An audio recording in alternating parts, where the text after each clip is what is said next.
नमस्कार दोस्तों, कैसे हो आप सब लोग। Welcome to my YouTube channel Lokesh Kumar Noida वाले। फिर से एक नई कहानी के साथ, और बहुत ही ज्ञानवर्धक कहानी है दोस्तों।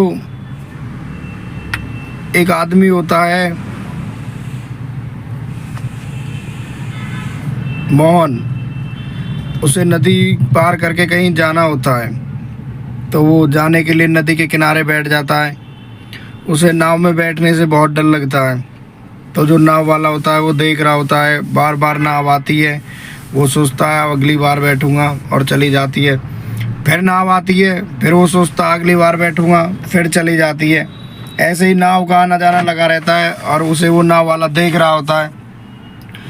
फिर नाव का आखिरी चक्कर होता है, और वो नाव वाला खुद ही उसे बोल देता है कि भाई आप यहाँ पे क्यों बैठे हो, काफ़ी टाइम हो गया आपको बैठे बैठे। वो बोलता है मुझे उस पार जाना है, लेकिन मुझे नाव में बैठने से डर लगता है।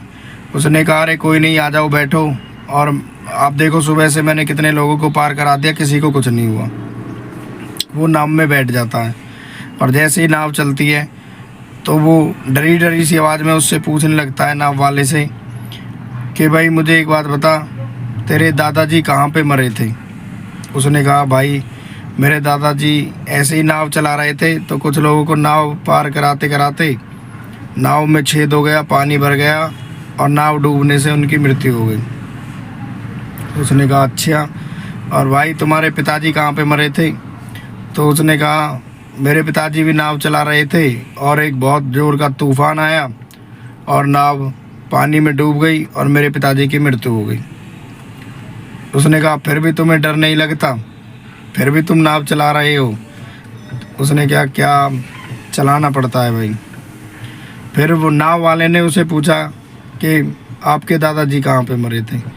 उसने कहा भाई मेरे दादाजी तो बहुत तगड़े बिजनेसमैन थे, और बड़े आराम से उनकी तबीयत ख़राब हो गई थी, बिस्तर में लेटे लेटे मरे थे। उसने कहा भाई आपके पिताजी कहाँ मरे थे। उसने कहा भाई मेरे पिताजी भी बिजनेसमैन थे, और बड़े आराम से लेटे लेटे बिस्तर में मरे थे। उसने कहा भाई आप कहाँ पे सोते हो। उसने कहा बिस्तर में सोता हूँ। तो उसने कहा बिस्तर में सोने से आपको डर नहीं लगता। वो सोच में पड़ गया, और सोचने के बाद उसे समझ आया कि मृत्यु तो निश्चित आनी है एक दिन, इसमें डरना क्या है। तो इसी के साथ ये कहानी ख़त्म होती है। और फिर से एक नई कहानी सुनने के लिए हमारे चैनल को सब्सक्राइब करें, और वीडियो को लाइक करें, शेयर करें।